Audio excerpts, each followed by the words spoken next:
Hi friends. Indian philosophy में और western philosophy में आपने कुछ टॉपिक्स देखे होंगे।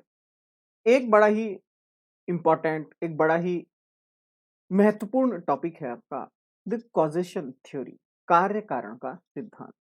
इसके लिए हम देखते हैं इंडियन फिलॉसफी के अंदर बेसिकली दो तीन टॉपिक्स हम पढ़ते हैं कि कॉजेशन थ्योरी कैसे होती है, कार्य कारण का सिद्धांत कैसे काम करता है। तो बेसिक अंडरस्टैंडिंग तो पहले हमें ये समझनी पड़ेगी कि ये कॉजेशन थ्योरी क्या है। कॉजेशन थ्योरी को आप इस तरीके से समझने की कोशिश कीजिएगा, जमीन में एक बीज आपने डाला, उससे एक पौधा निकल गया। तो यहाँ पर एक कॉज है और एक वर्क है। जो बीज है वो कॉज हो गया, उससे पौधा निकल के आया, वो उसका वर्क हो गया।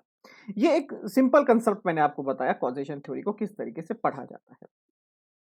अब इस कंसेप्ट के अंदर जो मेन चीज निकल कर वो आती है वो क्या है समझने की कोशिश कीजिएगा।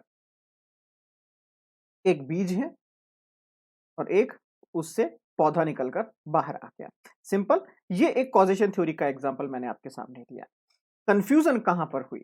कुछ लोगों ने कहा कि ये जो प्लांट, ये जो पेड़ है, ये जो पौधा है, ये जो भी है आपका, ये इस बीज के अंदर ही था, ये कहीं बाहर से नहीं आया।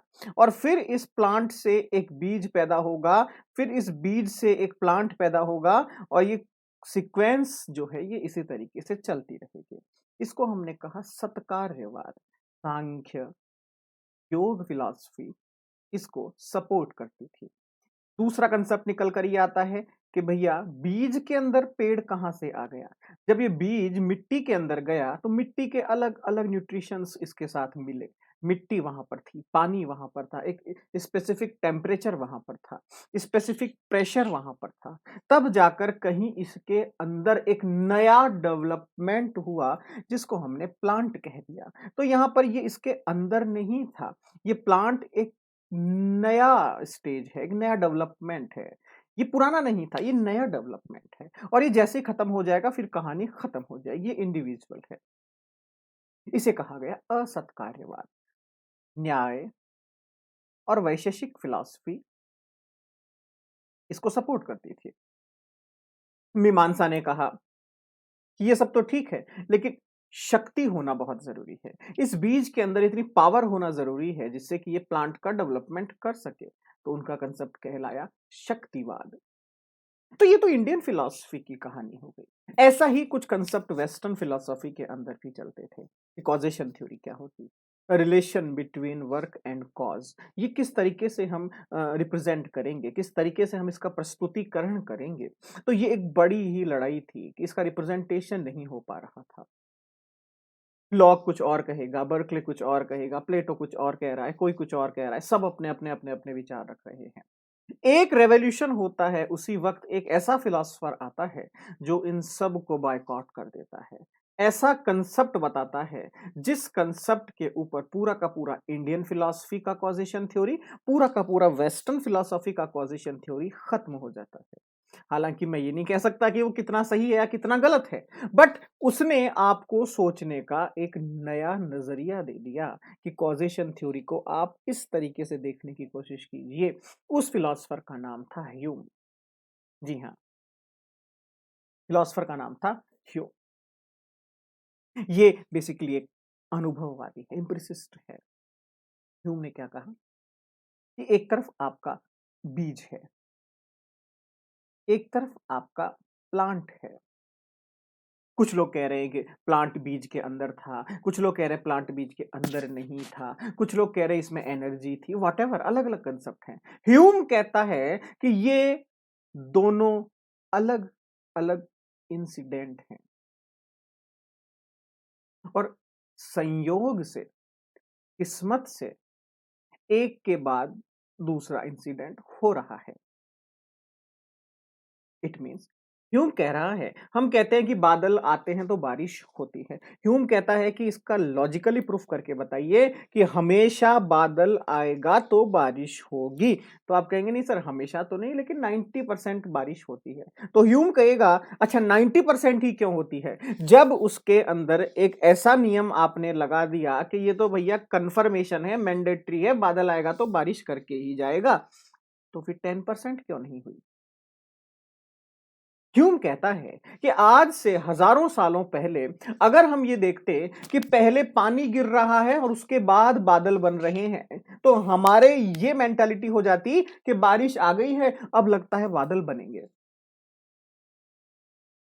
इट मीन्स ह्यूम कह रहा है कि हम दो घटनाओं को, दो इवेंट्स को लगातार कई वर्षों से एक साथ देख रहे हैं कि एक के बाद दूसरा आता है, एक के बाद दूसरा आता है, और ये हमने फिक्स कर लिया कि ये अब एक प्रिंसिपल बन गया यूनिवर्सल कि ये एक के बाद दूसरा हमेशा आएगा। लेकिन ह्यूम कहता है कि मुझे आप बताइए कि जब आप खेत के अंदर बहुत सारे बीज स्प्रेड कर देते हैं, तो क्या सारे बीज फर्टाइल होते हैं? नहीं। ह्यूम कहता है क्यों? अगर सभी में प्लांट था तो सबको प्लांट निकालना चाहिए था, और अगर सभी में प्लांट नहीं था तो कोई भी नहीं निकलना चाहिए था। यहां तो दोनों ही पंगा हो गया। अगर सीड्स के अंदर शक्ति थी तो सारे प्लांट बाहर क्यों नहीं आ गए? इसका मतलब कुछ बीज में शक्ति नहीं थी। ऐसा तो नहीं हो सकता। आप यूनिवर्सल प्रिंसिपल बनाने की कोशिश कर रहे हैं, तो आप उसे लॉजिकली प्रूफ कीजिए। ह्यूम ने कहा कि कॉजेशन थ्योरी जैसा कुछ भी नहीं होता। हम गलती से इवेंट्स को एक सीक्वेंस में देखते हैं। फॉर एग्जाम्पल, हमें पता है कि एक के बाद दो आता है, दो के बाद तीन आता है, तीन के बाद चार आता है, चार के बाद पांच आता है। ये हमें पता है। लेकिन मान लीजिए जिस भी व्यक्ति ने इस गणित को बनाया था, वो अगर ये कहता कि ये इस तरीके से चलती है, तो आप इसे सही मानते, और मैं अगर आपसे पूछता कि भैया तीन के बाद क्या आएगा, तो आप कहते सर दो आएगा। ह्यूम कहता है कि ये कॉजेशन थ्योरी नहीं है, ये सिर्फ सीक्वेंस ऑफ इवेंट्स है। अलग अलग घटनाएं एक क्रम के अंदर होती है, और आपने उस घटनाओं के सीक्वेंस को ही कॉजेशन मान लिया। कहीं भी ऐसी संभावनाएं, ऐसी संयोग, ऐसी मैंडेटरी कंडीशन नेचर में नहीं है। नेचर कभी भी मैंडेटरी के ऊपर काम नहीं करता। नेचर कभी भी नियमों के ऊपर काम नहीं करेगा। हमने गलती से ये मान लिया कि एक के बाद ये दूसरी घटना फिक्स कंपलसरी है, ये तो होगा ही होगा, और यही गलती हमसे हुई कि हमने कॉजेशन थ्योरी को डेवलप किया। ह्यूम कहता है कि जो इवेंट्स की हम सीक्वेंस को हमने कहा ना कि एक के बाद दूसरा हमेशा होता है, ये कुछ नहीं है, ये आपकी केवल साइकोलॉजिकल इलनेस है। ये मानसिक विकृति है आपकी, कि आपको लगता है कि हमेशा बादल आते हैं तो बारिश होती है, जबकि आप चेक कर लीजिए हमेशा बारिश नहीं होती है। हमेशा बारिश नहीं। तो ह्यूम ने कहा कि कॉजेशन थ्योरी जैसा कुछ नहीं होता। सिर्फ एक इवेंट के बाद दूसरा इवेंट, दूसरे इवेंट के बाद तीसरा इवेंट, ये इस तरीके से चलता रहता है, और इसमें भी कोई संभावनाएं नहीं है कि ये हमेशा ऐसा होगा। ये बदलता रहता है, ये बदलता रहता है। अगर इस कंसेप्ट को मैं शंकराचार्य के पास लेके जाऊं, तो शंकराचार्य एक स्टेटमेंट कहेंगे, जगत मिथ्या। मतलब जगत तो परिवर्तनशील है। मतलब यहां पर फिक्स कुछ भी नहीं है, यहां पर स्टेबल कुछ भी नहीं है। सब बदल जाता है। आज जैसा देखा कल वैसा नहीं दिखेगा। वही ह्यूम कह रहा है कि जिसे आप नियम बता रहे हैं, वो नियम नहीं है, एक टाइम बाद वो बदल जाएगा। तो ये ह्यूम की कॉजेशन थ्योरी, जिसने ये रेवोल्यूशन किया कि कॉजेशन थ्योरी जैसा कुछ भी नहीं होता। समय मिले तो इस कंसेप्ट को समझने की कोशिश कीजिएगा, आखिर ह्यूम समझाना क्या चाहता है। क्या सभी बीज के अंदर पौधा है? क्या सभी पौधे के अंदर बीज है? कुछ में होंगे, सब में नहीं हो सकते। और ह्यूम इसीलिए आपसे कह रहा है कि कॉजेशन थ्योरी जैसा कुछ नहीं होता। हमने सिर्फ इवेंट्स को, अलग अलग इवेंट्स को एक सीक्वेंस में पढ़ने की कोशिश करी, अलग अलग इवेंट्स को सैकड़ों हजारों सालों तक लगातार देखा, तो हमने ये सोचा कि हाँ ये होता है तो ये होता ही होगा, ये फिक्स हो गया। जबकि ऐसा सही नहीं। यहाँ पर जो भी इवेंट हो रहा है, वो अपने आप में इंडिविजुअल है, अपने आप में एब्सोल्यूट है। हम उसे कंपेयर करके उसको समझाने की कोशिश करते हैं कि क्या हुआ है।